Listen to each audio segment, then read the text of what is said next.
Les bananes. La version officielle nous dit qu'elles sont presque magiques. Riches en potassium bon pour le cœur et en bêta-carotène pour une belle peau et une bonne santé immunitaire, elles préviendraient même du cancer du côlon grâce à leur haute teneur en antioxydants. Mais, ne serait-ce pas trop beau? Dans les années 60, une nouvelle variété de banane, la Cavendish, fit son apparition dans les supermarchés et devint rapidement la seule variété disponible, soi-disant parce que l'ancienne variété la Gros Michel a été décimée par une maladie. Cependant, le scientifique prix Nobel de chimie le Dr Eggman a une autre piste assez étonnante. Son équipe et lui ont réussi à mettre la main sur une banane Gros Michel et lui ont fait passer une batterie de tests. La comparaison avec la Cavendish révèle que la molécule triméthylanalanoate est présente dans cette dernière, mais pas dans la Gros Michel.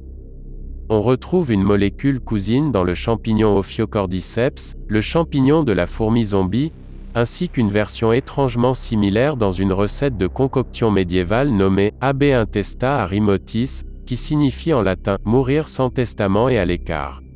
Cette potion était utilisée à l'époque pour contrôler les riches chefs de famille. Il est dit que les victimes de la potion les plus avares devenaient soudainement beaucoup plus généreuses et mouraient pour la plupart de crises cardiaques.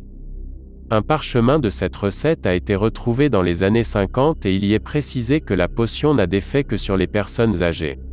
Mais pourquoi, me demanderez-vous? En fait, les substances actives contenues dans la potion fonctionnent sur les principes de la physique quantique. En effet, les cellules de la personne empoisonnée se reprogramment petit à petit avec un contact régulier avec le poison.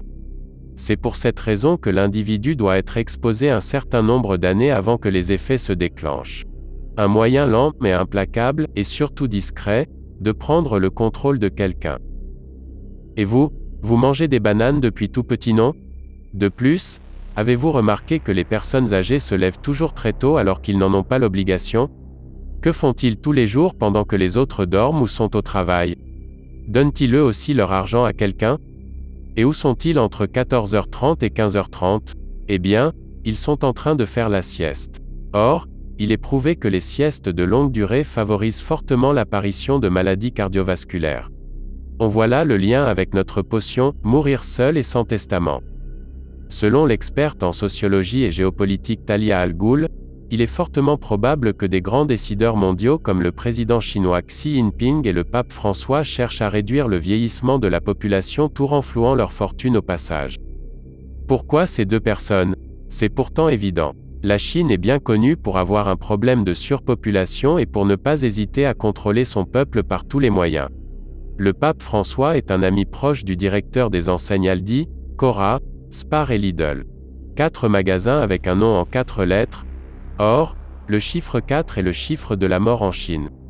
De plus, dans la Bible seuls les patriarches comme Noé et Mathusalem ont le droit de vivre très vieux et le commun des mortels ne doit pas se rapprocher de leur longévité comme ils sont dangereusement en train de faire.